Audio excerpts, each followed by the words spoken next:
अगर दिलान जिंदा होते तो। दोबारा ऐसी बात अपनी जबान पर मत लाना। दिलान जिंदा है, समझे तुम? जिंदा है वो। तुम्हारे चेहरे से दुख वाज़े है बारान बेटा। क्या तकलीफ है तुम्हें, बताओ मुझे। आप भी मुझे उसे भूलने को मत कहिएगा।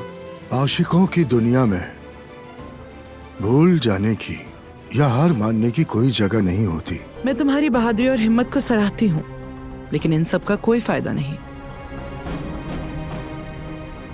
जहाँ मैं तुम्हें भेजना चाहती हूँ वहां तो तुम जरूर जाओगी। किसी ने दिलान को अपनी आंखों से देखा है? क्या वाकई सच है ये बाबा? भाई क्या हुआ है? दिलान का पता चल गया है। इससे पहले कि मैं पुलिस को बुलाऊं, तुम अभी के अभी यहाँ से दफा हो जाओ। दिलान कहाँ हो तुम? दिलान, दिलान कहाँ हो तुम?